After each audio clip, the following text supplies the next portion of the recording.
दर्शकवृन्द नमस्कार। कृष्णमीडिया.com को फेसबुक र युट्युबमा हामीलाई हेरेर बस्नु भएको सम्पूर्ण दर्शकवृन्दमा हार्दिक स्वागत गर्न चाहन्छु। म कृष्ण मुरारी। दर्शकवृन्द, समाजमा अहिले धेरै अपराधहरू बढिरहेको देख्छौँ, अथवा यो बढेको हो कि समाचार धेरै आएको हो कि भन्नेमा पनि हामी कन्फ्युज छौँ।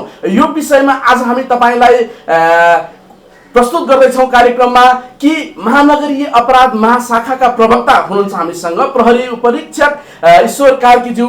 स्वागत गर्न चाहन्छु सर। धन्यवाद। यो अहिले मैले अघि कार्यक्रमको सुरुवातमा जोडे अमानवीय घटनाहरू बढिरहेको देख्छौँ हामीले। यो पहिला पनि थियो कि यो अहिले समाचारमा आयो कि के हो? यो किन यस्तो खालको अमानवीय घटनाहरू घटिरहेछ?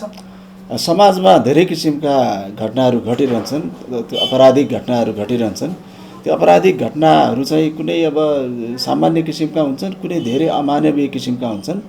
अमानवीय किसिमका घटनाहरू चाहिँ ज्यादै कम हुन्छन्, तर त्यो कम घटना चाहिँ बढी टची खालको हुन्छ। त्यसले गर्दाखेरि यसको संवेदनशीलता चाहिँ को ग्राफ चाहिँ बढी हुन्छ।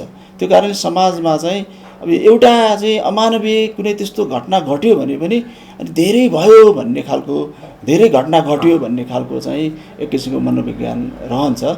तथापि पनि एउटा समाजमा चाहिँ विभिन्न खालका घटनाहरू चाहिँ घटि नै रहेका हुन्छन्। हाम्रो मनोवैज्ञानिक चाहिँ एउटा ठुलो देखेपछि ल यस्तै भयो समाज भन्ने खालको मानसिकतामा गएको हो। करिब करिब चाहिँ पब्लिकली समुदायको तर्फबाट पर्सपेक्टिभबाट हेर्दाखेरि चाहिँ कुनै एउटा जस्तो भनौँ न, एउटा मर्डर भयो, त्यो चाहिँ विभत्स किसिमको भयो, क्रूर किसिमको भयो भने बाफ्रे बाफ समाजमा चाहिँ भयङ्कर ठुलो घटना घट्यो भन्ने हिसाबको चाहिँ बुझाइरहन्छ। वास्तवमा ठुलो घटना पनि हो, तर एउटा घटनाले पनि धेरै घटनाहरू यस्तो भयो कि भइरहेको छ कि भन्ने खालको चाहिँ मनोविज्ञान चाहिँ तयार हुन्छ। तर प्रतिनिधिमूलक अब सुरुवात भयो भन्ने पनि हुन्छ। यस्तो घटनाहरू आजभन्दा केही समय अगाडि पनि हुन्थ्यो कि यो अहिले यो बिचमा केही 2-4 वर्षमा यो बिचमा भएको हो कि यो कस्तो छ यसको? यो त्यो अमानवीय र जघन्य खालका चाहिँ घटनाहरू अब यो लगायत अन्य घटनाहरू आपराधिक क्रियाकलापहरू चाहिँ प्रत्येक वर्ष जस्तो हुने गर्छन्। संसारमा जहीँ पनि हुन्छन्। समाजमा अब राम्रा मान्छे पनि हुन्छन्, नराम्रा मान्छेहरू पनि हुन्छन्। नराम्रो मानिसको सङ्ख्या बढ्यो भने नराम्रा घटनाहरू घट्छन्। अब राम्रो व्यक्तिहरूको चाहिँ समाजमा बढी सङ्ख्या छ भने अब धेरै कम घटनाहरू घट्ने गर्छन्। अब यो घटनाहरू चाहिँ प्रत्येक यो ग्राफ हेर्ने हो भने चाहिँ विगतको दिन भनौँ न, केही वर्ष अगाडिको र अहिलेको ग्राफ हेर्दाखेरि त्यो अहिले बढेको स्थिति चाहिँ हो, यसरी भन्न सकिन्छ। घटनाहरू चाहिँ अब जनसङ्ख्या वृद्धिको सँगसँगै, अब समाज विकास क्रमको सँगसँगै, प्रविधिको विकासको क्रम सँगसँगै भनौँ न, डेभलपमेन्ट सँगसँगै पनि अपराधका घटनाहरूमा चाहिँ तुलनात्मक रूपमा वृद्धि हुन्छन्। तर कुनै वर्ष कुनै एउटा घटनाहरू बढी होला, अर्को वर्ष कुनै अर्को घटनाहरू बढी होला। तुलना गरेर हेर्दाखेरि कुनै एउटा घटना मात्रै चाहिँ प्रत्येक वर्ष घटिरहने र त्यसकै सङ्ख्या चाहिँ बढिरहने भन्ने चाहिँ हुँदैन। त्यस्तो हाम्रो चाहिँ रेकर्डहरूबाट त्यस्तो देखिँदैन। अब जस्तै अब कुनै एउटा समयखण्डमा किडन्यापिङको ठुलो केसहरू थियो, जस्तो काठमाडौँमा पनि किडन्यापिङ धेरै हुन्थ्यो। किडन्यापिङ गरेर ऱ्यान्सम लिने, मर्डर गर्ने सम्भव कुराहरू हुन्थ्यो। केही वर्ष अगाडिहरूसम्म त्यो घटना थियो भने अहिले पछिल्लो वर्षमा त्यस्ता घटनाहरू चाहिँ छैनन्, देखिँदैन। लहरमा चल्ने रहेछ त्यस्तो खालको। त्यो मनोवैज्ञानिक कारणले पनि हो। जस्तो कहीँ किडन्याप हुने एउटै खालको अपराधी त्यतातिर लाग्छ कि अथवा यो अपराधको घटनामा त अपराधीहरू त फरक फरक हुन्छन्। यो मनोवृत्ति पनि त्यही अनुसारको निरन्तरता हुने हो कि मानिसको यो कस्तो हुन्छ खालको? अब आपराधिक मानसिकता भएका व्यक्तिहरूको सङ्ख्या कति छ र कस्तो मनोवृत्तिका छन् भन्ने कुराले यसलाई निर्धारण गर्दछ।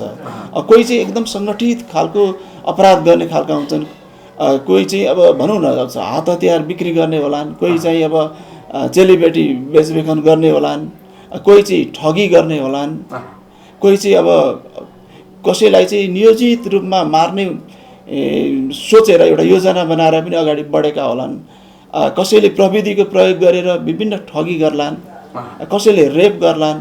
इत्यादि चाहिँ फरक फरक खालका चाहिँ घटनाका प्रकृतिहरू हुन्छन्। एउटै व्यक्तिले सबै घटनाहरू घटाउने होइन, कुनै एउटा व्यक्तिले कुनै एउटा घटना घटाउने हो र कहिलेकाहीँ चाहिँ एउटै व्यक्तिले पनि फरक फरक घटनामा पनि इन्भल्भ भएको चाहिँ पाउन सकिन्छ। यसर्थ घटना घटाउने व्यक्तिहरू चाहिँ फरक फरक नै हुन्छन्। कोही चाहिँ सङ्गठित रूपमा लाग्यो भने एउटै प्रकृतिको घटना घटाउँछन्। जस्तै चोरीलाई हेर्ने हो भने चोरी गर्ने व्यक्ति चाहिँ पटक पटक चोरी नै गरिरहेको हुन्छ। यो चाहिँ चोरीको चाहिँ त्यो खालको ट्रेन्ड हुन्छ। एउटा व्यक्ति चोरी गरेर एकचोटि जेल परेर फेरि निस्क्यो भने फेरि चोरीमै इन्भल्भ भएका घटनाहरू बढी देखिन्छन् भने अन्य घटनाहरू जस्तो मर्डरको घटना हेर्ने हो भने अब एकचोटि मर्डर गर्यो फेरि उसले मर्डर गरेर दोहोऱ्याइरहेको अवस्था देखिँदैन। अब फेरि ठगीको घटनाहरू हेर्ने हो भने एउटा ठग कानुनी दायरामा आयो, कानुनी प्रक्रियामा ऊ जेल बस्यो र कुनै समयमा निश्चित कैदहरू भुक्तानी गरिसकेपछि ऊ निस्क्यो भने ऊ फेरि पुनः ठगीमा चाहिँ लागिरहेको त्यो मान्छेको एउटा त्यो हेबिटको कारणले पनि हो, त्यो बेहोरा पनि कसैको चाहिँ जन्मसिद्ध भन्छ नि त्यस्तो कारणले पनि अपराधी हुँदो रहेछ। करिब करिब चाहिँ अब यो एउटा अपराधिक मानसिकता चाहिँ अपराधिक मनोवृत्ति चाहिँ एउटा करिब करिब एउटा व्यक्तिको व्यक्तिगत गुण पनि भयो। अब त्यो एउटा व्यक्तिमा नै त्यो केन्द्रित हुन्छ, त्यही कुराहरू अरू व्यक्तिमा नहुन सक्दछ। भन्नाले एउटा व्यक्तिगत कुराको रूपमा पनि यसलाई लिन सकिन्छ, व्यक्तिगत एउटा मनोविज्ञानको रूपमा पनि लिन सकिन्छ। तर त्यो मनोविज्ञान सृजना हुनलाई चाहिँ अब समाजकै विभिन्न कुराहरूले चाहिँ त्यसलाई चाहिँ असर पारिरहेको हुनसक्छ। अब आर्थिक कारण हुनसक्छ, फ्रस्ट्रेसनका कारणहरू हुनसक्छ, कुनै चाहिँ रिभेन्ज लिने हिसाबले हुनसक्दछ, कुनै चाहिँ त्यसलाई नै जीविकोपार्जनको रूपमा चाहिँ त्यसलाई सोचेको हुनसक्छ, कसैले त्यसलाई जीवनशैलीकै रूपमा अपनाएका हुन्छन्, कसैलाई चाहिँ यो नराम्रो कुरा हो भन्ने थाहा हो। सजाय भुक्तान गरिसकेपछि उनीहरूको त्यो मनस्थिति परिवर्तन हुन सक्ने सम्भावना चाहिँ कतिको हुन्छ? धेरै हदसम्म चाहिँ यो परिवर्तन हुन सक्ने सम्भावना हुन्छ।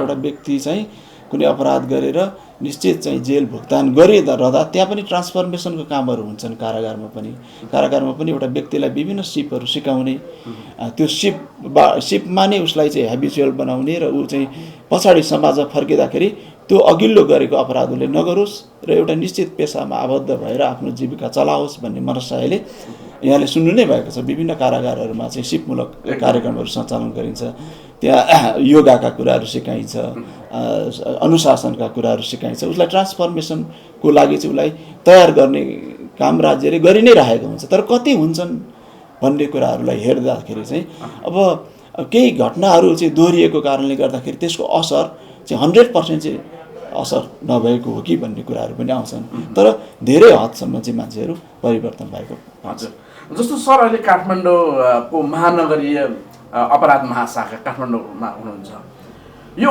नेपालको परिप्रेक्ष्यमा अन्य जिल्ला अन्य स्थानहरूमा भन्दा काठमाडौँमा अपराध हुने यो तरिकाहरू, अपराध हुने प्रक्रिया बढी भनौँ न, यसको अपराधको सङ्ख्या त बढी नै होला यसरी हामीले चाहिँ बुझ्दाखेरि, होइन प्रकृति पनि फरक हुन्छ सर। यो यहाँ महानगरीय अपराध महाशाखामा बसेर काम गरिरहँदाखेरि काठमाडौँलाई र अरूलाई तुलनात्मक रूपमा हेर्ने भने कसरी बुझ्न सकिन्छ? अब मैले अब आफ्नो सर्भिसकै क्रममा पनि धेरै जिल्लाहरूमा कमान्ड गरेँ, धेरै जिल्लाहरूमा काम गरेँ र काठमाडौँमा पनि काम गरेँ। यहाँले भने जस्तै चाहिँ काठमाडौँको अलिकति चाहिँ अपराधको घटनाहरू र बाहिरको घटनाहरूलाई तुलना गर्दाखेरि अलिकति फरक किसिमकै चाहिँ यहाँ पाउन सकिन्छ। यहाँ अलिकति सङ्ख्यामा पनि बढी हुन्छ, यसको चाहिँ अपराध गर्ने तरिकामा फरक हुन्छ, अपराध गर्ने व्यक्तिहरूको सङ्ख्यामा चाहिँ अलिकति फरक पर्दछ, शैलीमा फरक पर्दछ, उनीहरूले प्रयोग गर्ने टेक्निकहरूमा फरक पर्दछ र अलिकति बढी सङ्गठित किसिमको चाहिँ घटनाहरू अपराधहरू चाहिँ अब काठमाडौँ हुने गर्छ। यो हुनुको अपराधी पत्ता लगाउन जिल्लामा सजिलो कि काठमाडौँमा सजिलो? खै अपराधी पत्ता लगाउन त जहाँ चाहिँ अब प्रविधिको छिटो प्रयोग गर्न सकिन्छ, प्रविधिलाई अगाल्न सकिन्छ, स्रोत साधनहरू जति बढी चाहिँ हुन सक्छन् त्यस्तो ठाउँमा नै अपराधीहरू पत्ता लगाउन सकिन्छ। जस्तो यहाँले भन्नुभयो जस्तै काठमाडौँ उपत्यका चाहिँ अब राजधानी हो, नेपालकै राजधानी हो, सङ्घीय राजधानी भयो। अब यहाँ चाहिँ 77 जिल्लाका चाहिँ मानिसहरूको बसोबास गर्छन्, घनत्व बढी छ, जनसङ्ख्या बढी छ। अब यो इन्टरनेसनल्ली पनि एउटा चाहिँ हब हो, यहाँ धेरै देशका मानिसहरूको पनि यहाँ फ्लो हुन्छ। अब यहाँको फ्लोटिङ पपुलेसन पनि एकदम बढी हुन्छ भने यहीँ बसिरहने चाहिँ को सङ्ख्या पनि घनत्व पनि बढी छ। अब जहाँ बढी जनघनत्व बढी भयो, जहाँ एउटा फ्लोटिङ एउटा चाहिँ पपुलेसन रहिरहने भयो, जहाँ चाहिँ धेरै देशभरिकै विभिन्न जिल्लाहरूबाट चाहिँ विभिन्न अवसरको लागि आउने एउटा चाहिँ ठाउँ भयो र विदेशको पनि धेरै व्यक्तिहरूको पनि आउने जाने जुन ठाउँ भयो, यसर्थ राजधानीमा चाहिँ अरू जिल्लाहरूको तुलनामा बढी घटना घट्छन्। यहाँ स्वदेशी अपराधीहरू मात्रै नभएर विदेशी अपराधीहरूले पनि चाहिँ यहाँ चाहिँ आफ्नो अपराध कार्यहरू गर्न सक्छन्। यसर्थ तुलनात्मक रूपमा अन्य ठाउँहरूभन्दा यहाँ बढी। यहाँहरूले कहिलेकाहीँ अनुभव गरिरहँदाखेरि स्वदेशी र विदेशी अपराधीहरू भनौँ न, होइन गाह्रो चाहिँ विदेशी अपराधी पत्ता लगाउन हो? होइन, हामी नेपाल प्रहरीलाई जुनसुकै अपराधी पत्ता लगाउन नि सजिलै छ। हामी सक्षम छौँ, हामी एकदम चाहिँ कम्पिटेन्ट छौँ र हाम्रो अनुसन्धान चाहिँ एकदम हामी प्रभावकारी रूपमा हामीले सिद्ध पनि गरेको कुरा सिद्ध पनि गरेका छौँ। यहाँ स्वदेशी हुन् या विदेशी अपराधीहरू हुन्, यहाँहरूले हेर्नुभयो भने पनि जुनसुकै अपराधीहरूलाई पनि जुनसुकै सङ्गठित रूपमा गरेका अपराधीहरूलाई पनि हामीले चाहिँ कानुनी दायरामा ल्याएका। अपराधी म सजाय पाउँछु यो काम गरेँ भने, यो अपराध गरेँ भने भन्ने खालको व्यक्ति पनि अपराध गर्न लालायत चाहिँ किन? कसैको चाहिँ अपराध गर्नको लागि बाध्यता पनि हुन्छ कि नेपाल प्रहरीलाई कहिलेकाहीँ यो मैले गुनासो गरेँ भने पनि प्रहरीले हेर्दैन, त्यसकारण मैले अपराधै गरेर मैले बदला लिनुपर्छ भन्ने खालको पनि यस्तो अपराधीहरू पनि छन्। अब त्यस्तै ठ्याक्कै यहाँले भने जस्तै अपराधीहरूको सङ्ख्या त अब केही होला, तर जस्तो अहिले मैले अहिले गएको समयमा बालाजुको अवैध सम्बन्धको कारणले जुन टाउको छिनाल्ने कुराहरू, खुट्टा काटेर सुटकेसमा यसो हेर्दाखेरि कहिलेकाहीँ चाहिँ दबाबमा परेको, त्यो संयन्त्र नबुझेको, उसले पनि त मैले यदि प्रहरीसँग गुनासो राखेको भए यसले सजाय पाउँथ्यो होला भन्ने खालको भएको भए त्यो अपराध हुँदैन थियो कि, त्यो घटना घट्दैन थियो कि, यदि हामीले चेतना पनि दिन सकेनौँ कि भनेर चाहिँ अब जसरी हुन्छ म बदला लिन्छु भन्ने किसिमबाट मान्छे अपराध गर्न लालायत भएको हो र अपराध गर्नतिर उन्मुख भएको हो। यहाँहरूले त्यो अलिकति सूक्ष्म अध्ययन गर्दाखेरि के पाउनु भएको छ? अब अपराधीहरूको चाहिँ मनोविज्ञानलाई को कुरा यहाँले उठाउनु भयो। अपराधीहरूको मनोविज्ञान विभिन्न किसिमकै हुन्छ। कसैले रिभेन्ज लिनको लागि गर्लान्, कसैले चाहिँ अब अन्य विभिन्न कारणहरूको कारणले गर्दा बाध्य भयो होलान्, जे पनि हुन सक्दछ। तर अब यहाँले भने जस्तै जस्तो यहाँले उठाउनु भयो त्यो गङ्गबुको घटना उठाउनु भयो।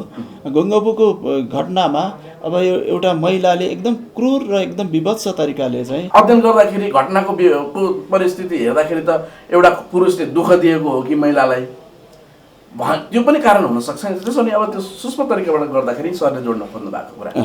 अब यसमा चाहिँ कसैले रिभेन्जको रूपमा लिन्छन्, कसैले चाहिँ तत्कालीन परिस्थितिले सृजना गर्दछ, कसैले योजना बनाउँछन्, कसैले योजना नै बनाउँदैनन्। यो अपराध चाहिँ अब जस्तो चोरीको एकदम योजना बनाएर गरेको हुनसक्छ, कुनै सङ्गठित अपराधको एकदम योजना बनाएर गरेको हुनसक्छ, कसैलाई चाहिँ मर्डरै गर्नु छ भने पनि कहिलेकाहीँ ज्यादै प्लानिङ गरेर गरेको हुनसक्दछ। अब कतिपय घटनाहरू चाहिँ तत्कालै पनि घट्छन्, तत्काल उत्पन्न भएको परिस्थितिले सृजना जे गर्दछ त्यो कारणबाट पनि अपराध भएको हुनसक्दछ। अब यहाँले गङ्गबुक घटनामा चाहिँ अब अहिले जुन लेटेस्ट जुन घटना पनि छ, यसमा चाहिँ अब कल्पनाले चाहिँ एउटा पुरुष व्यक्तिलाई चाहिँ अब मर्डर गरेको छ। मर्डर मात्रै गरेको छैन, सब व्यवस्थापन गर्दाखेरि टुक्रा टुक्रा पारेर एउटा सब व्यवस्थापन पनि गरेको छ, जसले पनि अपराध गर्न सक्दछन्। तर अपराध गर्नको लागि कतिको गाह्रो भयो त? यहाँ यो बालाजुको यो जुन कल्पना मोडभरि पौडेलको कुरा हामीले करिब 24 घन्टादेखि 48 घन्टासम्ममा हामीले सबै कुराहरू चाहिँ हामीले पत्ता लगाएर अनुसन्धान गरेर कानुनी दायरामा ल्याउन सक्यौँ। हामीलाई यसमा चाहिँ सबभन्दा पहिलो एउटा समस्या चाहिँ अलिकति छोड्यो भने यहाँहरूलाई सजिलो होइन। अब यो घटनामा चाहिँ अब सब व्यवस्थापन के अरे सब पहिचानको अलिक कुराहरू थियो, सब कसको हो भन्ने कुराहरूमै हामी एक दिन चाहिँ हाम्रो बित्यो। हामीलाई चाहिँ समुदायले पनि अब फलानु हो भन्ने कुराहरूमा हामीलाई तत्काल सूचना प्राप्त भएन। हामीले म्यानुअली नै हामीले धेरै घरमा गएर हामीले सोधपुछ गर्नु पर्यो। अन्तमा मिडियामा गइसकेपछि मात्रै चिन्ने मान्छेहरू सम्पर्कमा आउनु, त्यो दिन हामीलाई एक दिन बित्यो। सब पहिचान भइसके पछाडि हाम्रो अनुसन्धान चाहिँ हाम्रो दोस्रो दिन हामीले कम्प्लिट गऱ्यौँ। यहाँलाई थाहा नै छ, हामीले चितवनबाट कल्पनालाई समातेर कानुनी दायरामा ल्याइसकेका छौँ। छुरा प्रहार गरेको कुरा पनि त्यही नजिकैको घटना फेरि अर्को आयो होइन, त्यो लहरमै आयो, यो अपराध पनि लहर चल्दो रहेछ कि। अब यो दोस्रो घटना जुन छुरी प्रहार गरेको घटना भन्नुभयो, त्यो पनि त्यही एरियामै घटना घट्यो। हेर्दाखेरि छुरी प्रहार भयो, मान्छेको मृत्यु भयो, ग्रिन सिटी हस्पिटलमा उपचार गर्दा गर्दै मृत्यु भयो, त्यही एरियामै घटना घट्यो। अब मानिसहरूले बुझ्दाखेरि चाहिँ त्यही एरियामा मात्रै किन धेरै घटना घट्छन् भन्ने पनि हुनसक्छ। तर यो दोस्रो घटना अगाडि अलिकति माथि बेलुका हिँड्ने दुईजना केटाहरूलाई कुटपिट गरेर एकजनाको मृत्यु पनि भएको कुरा आयो फेरि। अब यो दोस्रो घटनाको सन्दर्भमा हेर्दाखेरि चाहिँ यो चाहिँ आपसी झगडा, दुईजना महिला बिचको आपसी झगडा बढ्दै बढ्दै बढ्दै गएर चाहिँ यो मर्डरसम्म पुगेको अवस्था छ। दुईटा पक्षले आफ्ना सपोर्टमा व्यक्तिहरू बोलाएर अनि त्यो त्यो एग्रेसन चाहिँ बढाउँदै गएको कारणले गर्दा यो छुरी हान्नेसम्मको चाहिँ घटना घटेको छ। यो चाहिँ कुनै पूर्व नियोजित पनि होइन, झगडा भयो, त्यो बढ्दै गयो, आफन्तहरू बोलाइए, त्यही क्रममा चाहिँ छुरी प्रहार भएको छ।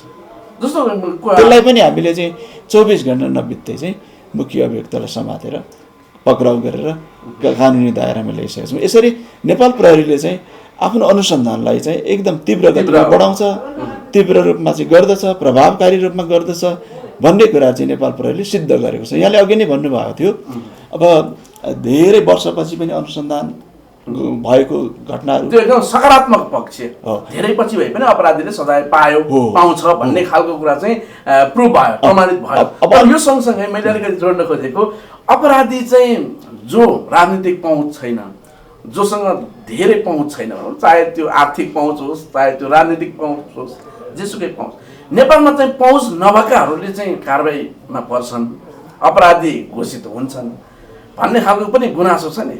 यहाँहरूले अनुभव गर्नुभएको खै, अब यहाँले अफिसियली भन्न नमिल्ला कति कुराहरू, तैपनि यहाँको मनबाट भन्दाखेरि कहिलेकाहीँ चाहिँ ओहो यो त अपराधी थियो छुट्यो भन्ने खालको कुराहरू, ओहो यो त निर्दोष हो, त्यही पनि यसको चाहिँ यसो हेर्दाखेरि यो केही गर्न जानेन कि अथवा बाध्यात्मक स्थितिमा कोही भयो कि भन्ने कहिलेकाहीँ निराश लाग्दैन यहाँहरूलाई? होइन, हामीले चाहिँ गरेको अनुसन्धानहरूको हकमा कुरा गर्दाखेरि हामी चाहिँ नेपाल प्रहरीले प्रमाणमुखी अनुसन्धान गर्दछ।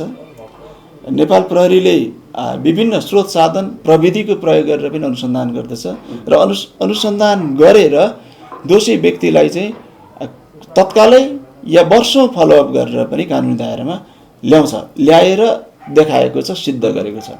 अब यहाँले जोड्नु भएको कुरा काहीँ चाहिँ अब कुनै व्यक्ति चाहिँ पहुँचको आधारको कुरा गर्नुभयो, नेपाल प्रहरीले त्यो पहुँचमा कुनै पनि काम गर्दैन। नेपाल प्रहरीले मात्रै अपराध कसले गर्यो, किन गर्यो, कसरी गर्यो भन्ने हिसाबमा विस्तृत रूपमा चाहिँ आफ्नो अनुसन्धानलाई ल्याएर जोसुकै व्यक्तिहरू हुन्, पहुँचवाला व्यक्ति हुन् या नहुन्, अपराध गर्ने व्यक्ति अपराधी नै हो, अपराधीलाई चाहिँ हामीले चाहिँ कहिले पनि कुनै पनि कालखण्डमा कुनै पनि समयमा हामीले छोडेका छैनौँ। तर जनमानसमा चाहिँ यो गुनासो रहिरहन सक्दछ, किनभने यो चाहिँ तपाईँको यो पहुँचको यहाँहरूलाई राजनीतिक नेताहरूको फोन पनि आउँछ नि आउन त होइन। यो यसरी यहाँले भने जस्तो दबावको रूपमा आउँदैन, दबावको रूपमा हामीलाई चाहिँ कुनै पनि अनुसन्धानमा कुनै पनि राजनीतिक व्यक्तिहरूको त्यस्तो फोन आउँदैन। पहुँचमा छैन उहाँहरूले मात्रै कारवाही गर्छन्, ठुलालाई चाहिँ सानालाई ऐन भन्ने खालको जुन छ नि एउटा जनमानसमा त्यो घटना देखिन्छ नि होइन। जस्तो अपराध यहाँले भनेको जस्तो जघन्य अपराधमा यहाँहरू त्यसमा लोयल नहुनुहोला, तर कहिलेकाहीँ चाहिँ केही न केही सानोतिनो ओहो भन्ने खालको कुरामा चाहिँ त्यो कम्प्रोमाइज चाहिँ हुन्छ होइन। साधारण जनताले बुझेको कुरा मैले यहाँसम्म राखेको होइन, हामीले सामान्य जनतालाई अलिक बुझाउनु पर्ने हुन्छ।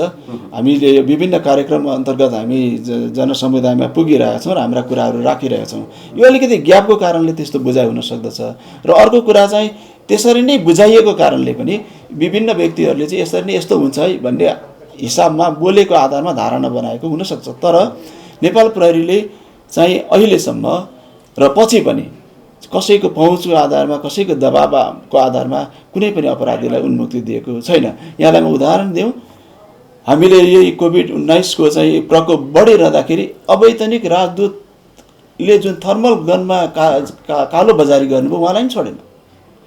यहाँलाई तर कार्यान्वयनको तमा सजाय पाउने बेलामा कतै न कतैबाट केही न केही सजाय कम गराउनका लागि होइन केही न केही त्यो चलखेल त हुँदो रहेछ भन्ने कुरामा चाहिँ यहाँले भन्न सक्नुहुन्छ? होइन, मैले त्यस्तो अनुभव गरेको छैन, किनभने त्यो चाहिँ अब हामीले प्रभावकारी अनुसन्धान गर्ने हो, प्रमाणमुखी अनुसन्धान गर्ने हो र त्यो सबै चाहिँ प्रमाणसहित चाहिँ हामीले प्रचलित कानुन बमोजिम यो सजाय हुन्छ भनेर हामीले अभियोजन गर्ने हो। अब यहाँले न्यायिक हिसाबले बोलिरहनु भएको छ, जस्टिसको हिसाबले बोलिरहनु भएको छ जस्तो मलाई लाग्छ। अब जस्टिसको हिसाबमा चाहिँ अब राज्यका 3वटा अङ्गहरू छन्, नेपाल प्रहरी छ, अब सरकारी वकिलको कार्यालय छ र न्यायपालिका कुराहरू छ। अब यो 3वटै निकायहरूले चाहिँ अब जुन चाहिँ एउटा न्यायिक चाहिँ निर्णयहरू गरिन्छ, अब त्यसको लागि हामी चाहिँ आधार हौँ होइन। अब हाम्रै चाहिँ प्रमाणको आधारमा हामीले गरेको अनुसन्धानलाई नै टेकेर अन्य निकायहरूले पनि यसमा चाहिँ आफ्नो न्याय दिनुहुन्छ होइन।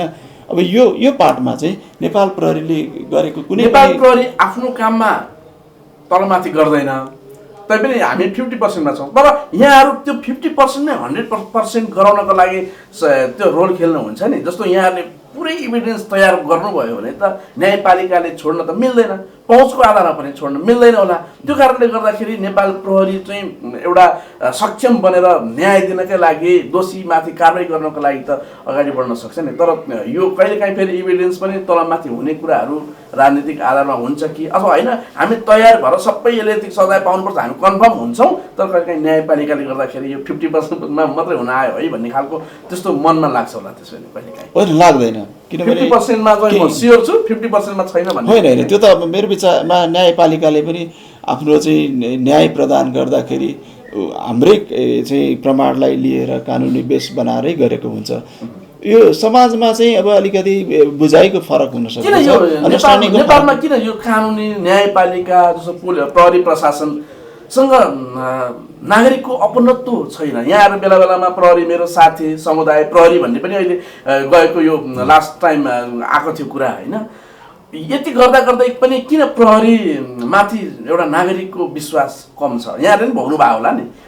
होइन, प्रहरीमाथिको नागरिकको विश्वास चाहिँ बढी नै रहेको छ, हामीले त पाइरहेको छौँ। तर अब हामी जाँदाखेरि स्थलगत रिपोर्टमा गयो भने प्रहरीले पनि दोषी देख्छन्। साधारण जनताले प्रहरीले यसो गर्यो, टाइममा आएन अथवा घटनामा राम्रो छानबिन भएन भन्ने खालको गुनासो पनि आइरहेको हुन्छन् नि।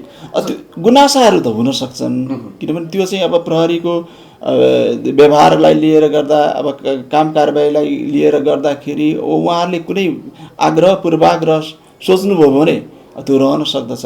तर नेपाल प्रहरीले जुन चाहिँ एउटा चाहिँ जुन कार्य सम्पादन गर्दछ त्यो कार्य सम्पादनमा चाहिँ मेरो विचारमा कुनै क्वेसनहरू होला जस्तो मलाई लाग्दैन। तर चाहिँ इन जनरल सबै पब्लिकहरूले चाहिँ हामीले राम्रै मान्नुहुन्छ भन्ने छैन। यहाँहरूले भने जस्तै केही गुनासाहरू रहन सक्दछन्। ती गुनासाहरूको कारण अब हामीले गरेको सेवा प्रवाह मात्रै नभएर उहाँहरूले फिलिङ गरेको चाहिँ न्यायलाई उहाँहरूले चाहिँ फिलिङ गरिरहेको गर्दाखेरि अन्य विभिन्न कारणहरूले पनि उहाँहरूले हामीलाई त्यस्तो सोच्न सक्नुहुन्छ। तर नेपाल प्रहरीले सर्भिस डेलिभरी गरिरहँदाखेरि चाहिँ बिना त्रुटि रहित तरिकाले नै सम्पादन गर्छ। यदि कसैले त्यस्तो चाहिँ त्रुटियुक्त कुनै काम कारबाही गर्छ भने नेपाल प्रहरीले त्यो प्रहरीलाई पनि छोडेको छ। कहिलेकाहीँ त्यो देखिन्छ। तर यो बिचमा पनि कुरा यताबाट घुम्यो भने पनि लास्टमा त्यही पहुँच नभएका व्यक्ति मात्रै कानुनको दायरामा आउँछन् भन्ने खालको गुनासो पनि आममा छ। अब आम नागरिकमा छ भनेपछि आम नागरिकसम्म त्यो ग्याप चाहिँ छ। अब त्यो ग्याप चिर्नका लागि प्रहरी मेरो साथी समुदाय प्रहरी पनि आछ, विभिन्न समूह समिति बनाएर होइन, स्थानीय तहदेखि नै कतिको त्यसले प्रभावकारी भूमिका खेल्न सकेको छ यहाँले अनुभव? हामी प्रहरीले गरेका राम्रा कामहरू समुदायमा नपुगेको, सबै नपुगेको कारणले पनि हाम्रो प्रतिको समुदायले हामीलाई सोच्ने दृष्टिकोणमा अलिक फरक आएको हुन सक्दछ। यसर्थ नेपाल प्रहरीले चाहिँ सामुदायिक प्रहरी साझेदारी कार्यक्रमको अन्तर्गत हामी अहिले टोलमा गाउँमा विद्यालयसम्म पुगेका छौँ र हामीले चाहिँ विभिन्न कुराहरूमा अवेरनेसहरू जगाइरहेका छौँ। यसले चाहिँ नागरिक र प्रहरीप्रतिको ग्यापलाई चाहिँ कम गरिरहेको मैले महसुस गरेको छु। र अब हामीलाई चाहिँ अब एज ए होल ठुलो जनसङ्ख्यामा अब सबै व्यक्तिहरूले चाहिँ सँग हाम्रो चाहिँ एकदम प्रत्यक्ष सम्पर्क नभइरहेको अवस्था पनि हुनसक्छ। जब सम्पर्क हुँदैन त्यसमा चाहिँ धारणाहरू, सम्पर्कै नभएको व्यक्तिसँगको धारणाहरू अलिक फरक बन्न सक्छन्। र अर्को कुरो, समुदाय पनि प्रहरीसँग नजिक आएर सधैँ बसिरहँदैन। हामी त आह्वान गर्छौँ प्रहरीको कार्यालयमा आउनुहोस् होइन, हामी पनि चाहिँ समुदायकै व्यक्ति हौँ, समुदायबाटै हामी चाहिँ यो हाम्रो एउटा पेसा मात्रै हो, हामी समुदायभित्रकै व्यक्तिहरू हौँ, हामी तपाईँहरू जस्तै हौँ भने हामीले आह्वान पनि गरेर आउँछौँ, उहाँहरूलाई हामीले आमन्त्रण पनि गरेर आउँछौँ, हामी आफै पनि गएर आउँछौँ ताकि यो ग्यापहरू कम होस्। र हामीले गरेका राम्रा कामहरू जस्तो यहाँले भन्नु नि पहुँचको आधारमा मात्रै हुन्छ कि, त्यो होइन नि। हामीले त पहुँचवालाहरूलाई छोडेका छैनौँ नि, मन्त्रीहरूलाई पनि छोडेका छैनौँ नि, राजदूतहरूलाई पनि छोडेका छैनौँ नि, ठुल्ठुलो बिजनेसम्यानहरूलाई पनि छोडेका छैनौँ नि, ठुल्ठुलो व्यापारीहरूलाई पनि छोडेका छैनौँ नि। जसले अपराध गर्दछ त्यो अपराधी नै हो।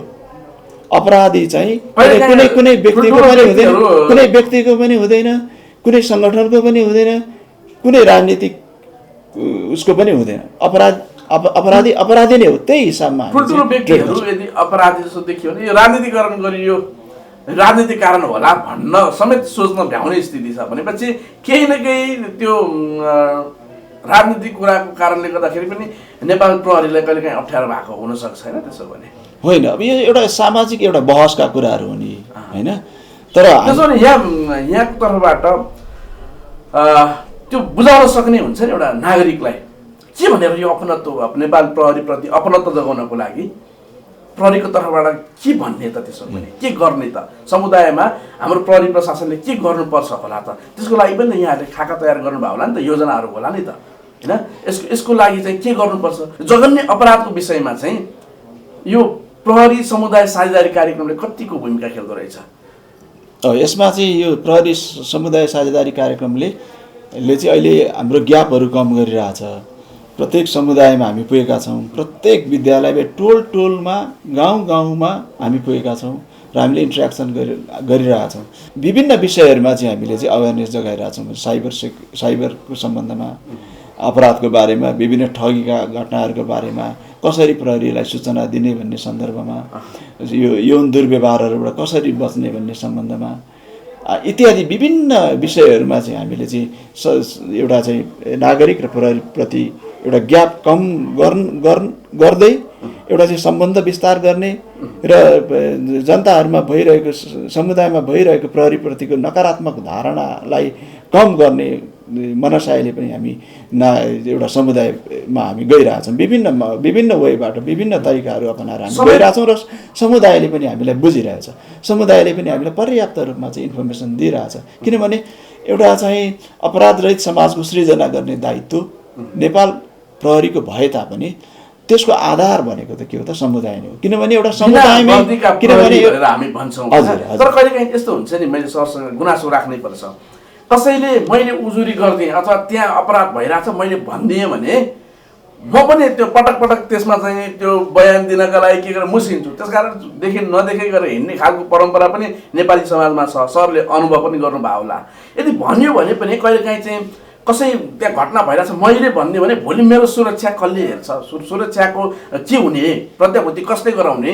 नेपाल प्रहरी त घटना घटिसकेपछि आउँछ, हुने घटना त भइसक्यो, फेरि मेरो सुरक्षा कसले गर्ने भनेर पनि त्यो कहिलेकाहीँ ग्याप भइरहेको हुन्छ। यही धारणामा परिवर्तन गर्ने देख्छु म।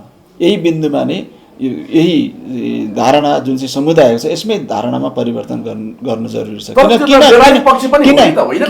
यदि मानव मैले नै कहीँ घटना घटे मैले फोन गरिदिने फलानाले भनिदिएको अब भनेपछि उसले सजाय पाए पनि उसका हुन्छ नि अर्का ग्रुप, तिनलाई फेरि सुरक्षाको कारणले अप्ठ्यारो हुने कारण पनि नेपाली समाजमा त्यो देखिन्छ नि त। त्यो सुरक्षाको प्रत्याभूति देखाउन नसकेको कारणले यो धारणा यो प्रवृत्ति भएको हो कि? त्यसको सुरक्षा हामी गर्छौँ, नेपाल प्रहरीले गर्छ।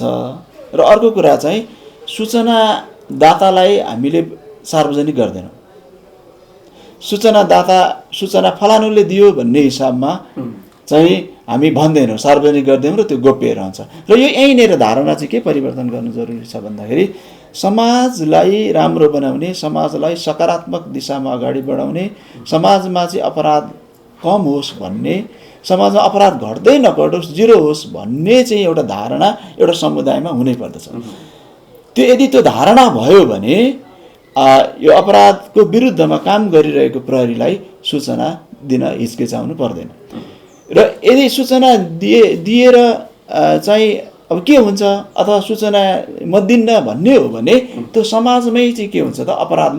अपराधीले चाहिँ एउटा प्रश्रय पाउँछ र त्यसको चाहिँ ब्याकफायर चाहिँ कसलाई हुन्छ त? सोसाइटीमै हुन्छ। त्यसर्थ मैले यहाँ मार्फत चाहिँ समुदायमा के भन्न चाहन्छु भने प्रत्येक समुदायमा प्रहरी र समुदायको बिचमा केही ग्यापहरू छन्, हामी त्यो पुरा गर्न खोजिरहेछौँ। हामीले यहाँहरूलाई पनि प्रहरी कार्यालय आमन्त्रण गरिरहेछौँ, हामी पनि समुदायमा पुगिरहेछौँ। यो अपराधजन्य क्रियाकलापहरूलाई कम गर्नलाई एउटा सुन्दर समुदायको निर्माणको लागि चाहिँ प्रत्येक व्यक्तिले चाहिँ भूमिका खेल्नै पर्ने हुन्छ। एउटा सचेत नागरिकको हिसाबले बोल्दिनै पर्ने हुन्छ। अपराधको विरुद्धमा बोल्न सकेन भने यो कारणले कसैको जीव ज्यानमाथि सुरक्षा चाहिन्छ भने नेपाल हामी तयार छ। त्यसको लागि सुरक्षा कसैले सूचना दिएको आधारमा असुरक्षित हुन्छ भने त्यसको जिम्मेवारी नेपाल प्रहरीले छ। एकदमै यो एकदमै त्यो प्रत्याभूत गराउन सक्नुहुन्छ? हामी यस प्रत्याभूत गराउँछौँ। कहिलेकाहीँ नेपाली समाजमा देखिन्छ मैले त्यही कारणले राखेको यो मिडिया मार्फत पनि यहाँलाई होस् भनेर हामी सेतुको रूपमा प्रयोग भइरहेका छौँ होइन। कहिलेकाहीँ त्यो भनिदियो भने यहाँले स्पष्ट पार्नु भयो, त्यसको लागि धन्यवाद। र अन्तिममा मैले एउटा सोध्नै पर्छ यहाँसँग, समय बदलिँदो भइरहँदाखेरि समयको अपराध गर्ने तरिका पनि बदलिँदो रहेछ। साइबर क्राइमका कुराहरू अहिले धेरै जस्तो अपराधीहरू कतै न कतै गएर सोसियल मिडियासँग गएर ठोकिन्छ। त्यसो हो भने अब नेपाल प्रहरी सोसियल मिडिया अथवा टेक्नोलोजी प्राविधिक रूपमा कतिको सक्षम छ कि छैन भन्ने कुरा चाहिँ महत्त्वपूर्ण हुन्छ नि त। यहाँहरू कतिको सक्षम हुनुहुन्छ? हामी सक्षम छौँ। हाम्रो चाहिँ यो साइबरसँग सम्बन्धित केसहरूको ह्यान्डलिङ गर्नको लागि साइबर ब्युरो नै स्थापित छ। हामीसँग चाहिँ यसमा सम्पूर्ण जस्तो अहिले फेसबुक, युट्युब जति पनि छन्, इन्स्टाग्रामदेखि यावत सोसियल मिडियाहरू जति पनि छन्, यो सबैसँग यहाँहरूको पहुँच छ। अब यो सबै कुराहरूमा हामी अनुसन्धान गर्न सक्छौँ। अब केही कुराहरू हामीले चाहिँ अब फेसबुकलाई लेख्नुपर्ने हुन्छ, अब आउनुपर्ने हुन्छ, केही कुराहरू हाम्रो कन्ट्रोलमा छैन, तर हामीले त्यससँग पनि समन्वय गरेर हामीले यो काम हामीले गरिरहेछौँ। यहाँले खोजेको सूचना सोसियल मिडियाको कम्पनीबाट पाउनुहुन्छ यहाँहरूले? हामी पाउँछौँ। कहिलेकाहीँ यस्तो पनि छ, मैले एकदमै त्यो राख्नै पर्ने कुरा यो है, फेसबुकमा नेपाल प्रहरीको पहुँच छ यहाँले भनिरहँदाखेरि होइन, यसले यसरी बुझ्नुपर्ने हुन्छ, यसरी भन्नु पर्ला जस्तो लाग्छ। हामीसँग साइबर ल छ। साइबर लको विरुद्धमा कुनै आपराधिक क्रियाकलापहरू हुन्छ भने त्यसमा हामी अनुसन्धान गर्न हामी सक्षम छौँ। र यी विभिन्न सामाजिक सञ्जालहरू प्रयोग गरेर भइरहेका विभिन्न घटनाहरूमा हामीले गरेका सफल अनुसन्धानहरू यहाँहरूले देखिरहनु भएको छ। यहाँलाई म प्रश्न बनाऊँ, हामीले विगत केही महिना अगाडि कृषि विकास ब्याङ्कको सिस्टम ह्याक गरेर करिब 8 अर्ब नेपाली चाहिँ बाहिर लान खोजिरहेको अवस्थामा पनि हामीले त्यो 8 अर्ब नेपालको रकम चाहिँ जोगाएका छौँ। त्यो सबै हामीले गरेको, नेपाल प्रहरीले गरेको। त्यस्तै अनलाइनबाट चाहिँ धेरै कुराहरू ठगी भइरहन्छ। कुनै लट्री पर्यो भनेर, कुनै चाहिँ बहुमूल्य सामाजिकमा पठाइदिन्छु भनेर नेपालीहरूलाई ठगिरहेको छौँ। यी धेरै कुराहरूमा चाहिँ हामीले चाहिँ सफल अनुसन्धान गरेका छौँ। हामीले बारम्बार यी अनुसन्धान हामीले बाहिर सम्प्रेषण गरेर व्यक्तिले पनि हामी त्यहाँ बाहिरसम्म कारबाही गर्न सक्ने दायरामा ल्याउन सक्छौँ। हामी हामीसँग संयन्त्र छ, हाम्रो चाहिँ इन्टरपोल छ। हामी इन्टरपोलको हामी सदस्य हौँ। हाम्रो मेकानिजम छ।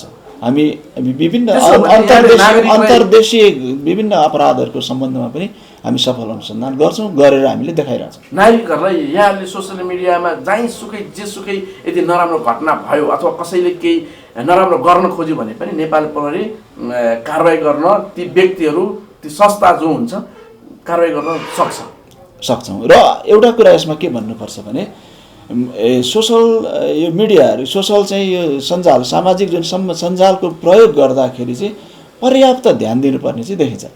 व्यक्तिले कसरी चाहिँ सामाजिक सञ्जालको प्रयोग गर्ने भन्ने सम्बन्धमा यसको सुरक्षाको विषयमा चाहिँ नागरिकहरू अलिक स्वयं सचेत हुनुपर्छ। एउटा सचेत नभएको हिसाबले पनि अलिकति चाहिँ क्राइमहरू यसमा देखिन्छ, अरूहरूले ठगिरहेको देखिन्छ भने म ठगिरहेको छु कि छैन भन्ने कुराहरूमा चाहिँ अब व्यक्ति आफै चाहिँ अलिकति बढी सजग सतर्क हुनुपर्छ। किनभने प्रलोभनमा फस्नु भएन, कसैले चाहिँ लट्री पर्यो भने त्यो लोभमा फस्नु भएन। अब अथवा कसैले फसाउनै खोजिरहेको छ भने सेयर गर्नु पर्यो, घर परिवारमा बुवा मम्मी अथवा कसलाई भन्नु भन्यो, नजिकको व्यक्तिलाई भन्नु मलाई यस्तो यस्तो मेसेज आएछ के गरौँ, अथवा जहाँ भन्न सकिन्छ टिचरलाई भन्नु पऱ्यो, सरलाई भन्नु पऱ्यो, आफ्नो साथीहरूलाई सर्कलमा भन्नु पऱ्यो, हामीलाई भन्नु पऱ्यो, प्रहरीलाई भन्नु पऱ्यो। अब यो सेयर नगरिकन कहिलेकाहीँ चाहिँ आफैले कुनै केही न केही गल्ती गरेँ तर मलाई यही गल्तीको कारणले कसैले फसाउँदैछ भन्यो भने प्रहरीमा गयो भने तपाईँले किन गल्ती गर्यो त भनेर प्रश्न गर्छ भनेर डराउने यस्तो खालको पनि वातावरण होइन। डराउनु पर्दैन। अहिले ढुक्क भएर हामीसँग चाहिँ धेरै चाहिँ यस्तो पीडितहरू हाम्रो सम्पर्कमा आउनु भएको छ। म आउन आह्वान पनि गर्दछु। कहिलेकाहीँ चाहिँ नजानेर पनि यस्ता चाहिँ गल्तीहरू भएका हुन्छन्। अब लोभमा परेर पनि ठगिएको हुनसक्छ, तर ठगी त हो एकदमै। भनेपछि अब त्यसको चाहिँ एउटा सफल अनुसन्धान गरेन भने अरू व्यक्तिहरू पनि ठगिन्छन्। त्यही भएर यस्ता कुराहरू चाहिँ हामीमा आएर नेपाल प्रहरीमा आएर रिपोर्ट गर्नाले त्यस्ता कुराहरूमा चाहिँ हामीले नियन्त्रण गर्न सक्छौँ, अनुसन्धान गरेर हामी देखाउन सक्छौँ। र एउटा चाहिँ अवेरनेसको कुरा पनि त्यो अनुसन्धानबाट हुन्छ। हामी अवेर पनि त्यही मार्फत पनि गरिरहेका हुन्छौँ कि नागरिकहरू यस्तो चाहिँ अनावश्यक प्रलोभनमा नफसौँ। दर्शकवृन्द, अहिले हामी कुराकानी गरिरहेका छौँ महानगरीय अपराध महाशाखाका प्रवक्ता प्रहरी उपरीक्षक एसपी ईश्वर कार्कीज्यूसँग हामीले काठमाडौँ क्षेत्रभित्रको अपराधको बारेमा कुराकानी गऱ्यौँ र सँगसँगै साइबर क्राइमको पनि कुराकानी गऱ्यौँ कि समयको बदलिँदो परिस्थितिसँगै अपराध गर्ने व्यक्तिको नेचर पनि प्रकृति पनि फरक हुँदो रहेछ। यही कुराकानी गरिरहँदाखेरि मैले उहाँसँग अन्तिममा एउटा जिज्ञासा, यो सबै अपराधको कुराहरू गऱ्यौँ हामीले, विभिन्न घटनाका कुराहरू पनि केही न केही प्रतिनिधि रूपमा गऱ्यौँ। त्यसो हो भने अब एउटा आम नागरिकलाई, यहाँले अघि समुदाय प्रहरी साझेदारीको कार्यक्रमको कुरा पनि गऱ्यौँ हामीले, यो सँगसँगै कुरा गरिरहँदाखेरि धेरै भ्रम नेपाल प्रहरीसँग जनताको छ, धेरै कुराहरू गुनासो पनि होला। त्यसलाई सम्बोधन गर्नको लागि नेपाल प्रहरीले कस्तो खालको कार्यक्रम गरिरहेछ, अब के गर्नुपर्छ होला र नागरिकले यहाँहरूलाई यसो गरेर सहयोग गरिदिनु भयो भने हामी यसो गर्न सक्छौँ भन्ने खालको सन्देश पनि हुनसक्छ। अब यो अपराधको विरुद्धमा अपराध चाहिँ नहोस् भन्ने अभिप्रायले चाहिँ सबै व्यक्तिहरूको चाहिँ, सबै समुदाय, सबै व्यक्तिहरूको चाहिँ नेपाल प्रहरीलाई सहयोगको आवश्यकता पर्दछ, सूचनाको आवश्यकता पर्दछ। हामीलाई सूचना प्राप्त भयो भने हामी तत्काल चाहिँ त्यसमा क्रियाशील हुन्छौँ र कुनै पनि यहाँहरूले एउटा विश्वस्त पार्न सक्नुहुन्छ। यदि पहुँचवाला व्यक्ति छ भने पनि, अपराधी छ भने कुनै न कुनै हालतमा, कुनै न कुनै रूपमा हामी छाड्दैनौँ, नेपाल प्रहरी छोड्दैन भनेर विश्वस्त, एकदमै मनभित्रबाट विश्वस्त गर्न सकिन्छ। अनुसन्धान पहुँचको आधारमा गरिँदैन। अनुसन्धान भनेको प्रमाणको आधारमा गरिन्छ। त्यो हामीले कुनै व्यक्तिलाई हेर्दै सबै अपराध कर्म गर्ने व्यक्तिहरू अभियुक्तहरू हुन्, अपराधीहरू हुन्। यसमा कुनै विभेद छैन। यसमा भ्रममा नपर्नको लागि म यहाँहरूलाई सम्पूर्णलाई अनुरोध गर्दछु र हामीले गरेका चाहिँ क्रियाकलापहरूबाट पनि यहाँहरूले देखि नै रहनु भएको छ। हामीले कुनै पनि तबका, पद, राजनीति, कुनै व्यवसाय यदि अपराध कर्म गरेको हो भने हामीले छोडेका छैनौँ। छोडेको कुनै इतिहास नै छैन। दबाब दियो भने पनि यहाँहरू त्यो दबाब मान्नेवाला हुनुहुन्न। हामी दबाब किन मान्ने? हामीले प्रचलित ऐन नियम कानुन बमोजिम हामीले कानुनको कार्यान्वयन गर्ने हो। कानुन कार्यान्वयन गर्नको लागि हामीले कसैको दबाब या पहुँच, नेपाल प्रहरीलाई आरोप पनि लाग्ने गर्छ होइन, नेताको दबाबमा, कसको दबाब, के दबाबमा नेपाल प्रहरी कतै न कतैको अन्डरमा छ भन्ने खालको कुरा त आउँछ नि त। त्यो कारणले मैले यो गुनासो राखेको है। अनि यी गुनासाहरू हुन सक्दछन्।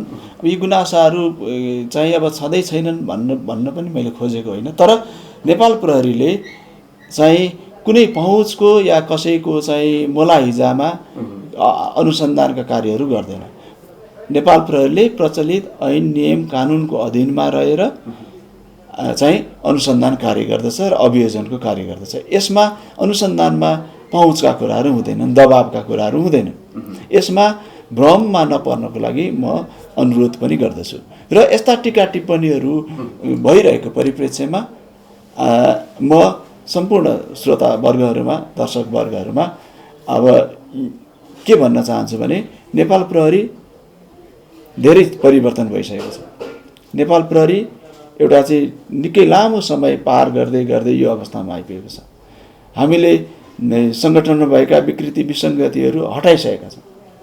यदि कोही गर्छ भने हामीले छोडेका छैनौँ। नेपाल प्रहरी भएकै कारणले कुनै अपराध गर्यो भने हामीले उसलाई पनि छोडेका छैनौँ। यो यहाँहरूमा जग जाहेरै छ। हामीले कसैलाई पनि अपराध कार्य गर्ने कसैलाई पनि हामीले नछोडेको कारणले गर्दाखेरि यो भ्रममा नपर्नु हुनको लागि म अनुरोध गर्दछु। किनभने हामी चाहिँ कसैबाट गाइडेड हुँदैनौँ, हामी चाहिँ प्रचलित ऐन कानुनबाट नै गाइडेड भएका हुन्छौँ। हजुर, सत्य सेवा सुरक्षणम, त्यो सत्यले कहिले पनि असत्य भोग्नु नपरोस्, सेवाको भावनाले सुरक्षाको पनि कुरा गरिएको छ, सत्यले सुरक्षा पाओस्। हामी पनि बिना वर्दीका प्रहरी हौँ, हामी समुदाय अथवा नागरिक पनि प्रहरीलाई साथ दिनुपर्छ। तर प्रहरीको साथ लिइरहँदाखेरि आफू झुक्नु हुँदैन, किनभने हामी सत्यमा रहनुपर्छ, सत्य नझुकोस्। नेपाल प्रहरीले सत्यमाथि कहिले पनि दबाब दिँदैन, असत्यलाई छोड्दैन भन्ने खालको कुरा मैले बुझेँ। अब हामीले पनि हाम्रो तर्फबाट समाजमा कसरी अपराध न्यूनीकरण गर्न सक्छौँ, निषेध गर्न सक्छौँ भन्ने कुरामा ध्यान दिने हाम्रो पनि कर्तव्य हो भनेर मैले आजको कार्यक्रमबाट बुझेको छु। आफ्नो यहाँको कार्यकक्षसम्म हामी यसरी आयौँ, यहाँको व्यस्त समय हामीले यसरी लियौँ, तर यहाँको यति समयले गर्दाखेरि धेरै हाम्रो दर्शकहरूले धेरै कुरा बुझ्नु भएको छ भन्ने मैले विश्वास लिएको छु।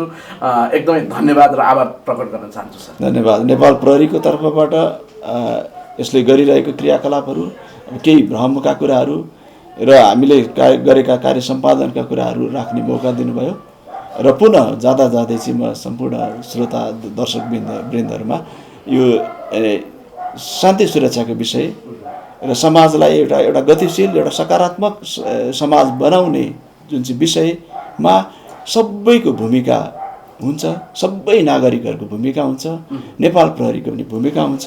नेपाल प्रहरीलाई अझ थप सक्रिय बनाउनलाई, अझ थप प्रभावकारी बनाउनलाई यहाँहरूले हामीलाई फिडब्याक दिनुपर्ने हुन्छ।